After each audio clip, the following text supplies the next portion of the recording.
വലയുടെ teaser ഇറങ്ങി and it's awesome. ഭയങ്കര creative ആയിട്ടുള്ളൊരു കോൺസെപ്റ്റ് ഉണ്ട് ഈ പടത്തിന്. ആൻഡ് അത് ഭയങ്കര എക്സൈറ്റ് ചെയ്യിപ്പിക്കുന്നുണ്ട്. ഭയങ്കര ഈ ടീസർ കണ്ടപ്പോൾ തന്നെ one of the most anticipated Malayalam movies recently എന്ന് പറയാം.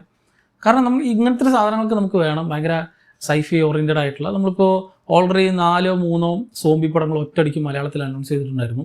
ഇന്ത്യയിൽ നമ്മൾ ഇതിനോടകം തന്നെ ഓൾറെഡി മറ്റു പല സോംബി പടങ്ങൾ കണ്ടിട്ടുണ്ട്. മലയാളത്തിൽ ഇത് ആദ്യമായിട്ടൊന്നുമല്ല. എങ്കിലും ഈ ഒറ്റയടിക്കുള്ള അനൗൺസ്മെൻറ്റുകളിൽ തന്നെ എന്താണ് ഓരോ സിനിമകൾക്കുള്ള വ്യത്യാസം എന്നുള്ളതുണ്ട്. വെറുതെ നോർമലി നമ്മൾ കണ്ട് ശീലിച്ചിട്ടുള്ള ടിപ്പിക്കൽ സോംബി ആവാതെ ഇതിലൊരു സൈഫൈ ടച്ച് ഉണ്ട്. അത് നമുക്ക് ഈ ട്രെയിലറിൽ കാണാം. ആൻഡ് ഓൾസോ കാസ്റ്റ് ലിസ്റ്റ് എന്ന് പറയാം. ഓൾറെഡി നമ്മൾ ഗഗനചേരി എന്ന് പടം കണ്ടാണ്, അതിലുണ്ടായിരുന്ന അതേ ടീം തന്നെയുണ്ട്. അവരോടൊപ്പം തന്നെ ആഡപ്പായിട്ട് വരുന്ന കുറച്ച് മെയിൻ ക്യാരക്ടേഴ്സ്, ഇത് കൂടാതെ വരുന്ന ക്യാമിയോസ്, ഇതൊക്കെ തന്നെ ഈ സിനിമയുടെ ആ ഒരു എക്സൈറ്റ്മെൻറ്റ് അതിൽ കുറച്ചും കൂടി കൂട്ടുന്നുണ്ടെന്ന് പറയാം. ആൻഡ് ഇതിൻ്റെ ഒരു പ്രിമൈസും ഇതിൻ്റെ ഒരു പ്രൊഡക്ഷൻ സ്കെയിലും കമ്പാരിറ്റീവ്ലി മറ്റു പടത്തിനെക്കാട്ടിലും കുറച്ചും കൂടി കൂടുതലാണ്. ആൻഡ് ഓൾസോ ഈ കാസ്റ്റ് ലിസ്റ്റ് വരുമ്പോൾ സോ ഇതിനൊക്കെ തന്നെ ഇവരെങ്ങനെ ഹാൻഡിൽ ചെയ്യും എന്നുള്ളൊരു വിഷയം കൂടിയുണ്ട്.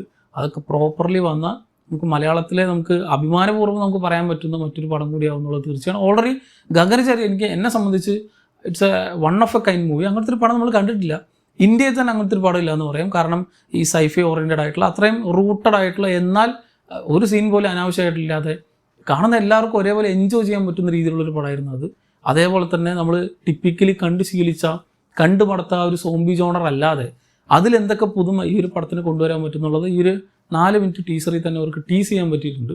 സോ ഒരു പക്ഷേ നോൺ മലയാളീസിന് ഈ പടം അല്ലെങ്കിൽ ഇതിൻ്റെ ആ ഒരു ക്യാരക്ടേഴ്സും അല്ലെങ്കിൽ ഇതിലെ കാസ്റ്റും എത്രത്തോളം അവരെ എക്സൈറ്റ് ചെയ്യിപ്പിക്കുന്നത് എനിക്കറിയില്ല. പക്ഷേ എന്നെ സംബന്ധിച്ച് ഇത് ഒരു പെർഫെക്റ്റ് കാസ്റ്റാണ്. ഇതാണ് വേണ്ടത്. ഇനി ഇവരെന്തൊക്കെ ചെയ്യുന്നുള്ളത് നമുക്ക് ആ ഒരു ഫുൾ ലെങ്ത് ഒരു 2-2.5 മണിക്കൂർ നമുക്കിങ്ങനെ എൻജോയ് ചെയ്യാൻ പറ്റുന്ന ഒരു അടിപൊളി ഐറ്റം, ഒരു നമുക്ക് ബാക്കിയുള്ളവരുടെ മുമ്പിൽ നമുക്ക് പ്രസൻറ്റ് ചെയ്യാൻ പറ്റുന്ന മലയാളത്തിൽ ഓക്കെ ഇങ്ങനത്തെ പടങ്ങളും നമ്മൾ ഇറക്കുന്നുണ്ട്, ഇതാണ് നമ്മുടെ ഓഡിയൻസ്, അങ്ങനെയാണ് അഭിമാനപൂർവ്വം നമുക്ക് പ്രസൻറ്റ് ചെയ്യാൻ പറ്റുന്ന ഒരു ഐറ്റം ആവട്ടെ ഈ ഒരു പടം എന്ന് നമുക്ക് പ്രതീക്ഷിക്കാം. സോ മൊത്തത്തിൽ ഞാൻ ഭയങ്കര എക്സൈറ്റഡ് ആണ്. ഇതിപ്പോൾ ഒരു സൂപ്പർ സ്റ്റാർ പടം വരുന്നതോ അല്ലെങ്കിൽ ഒരു മാസ് ഫീൽഡ് ഐറ്റം കാണുന്ന ഒരു എക്സൈറ്റ്മെൻ്റ് അല്ല.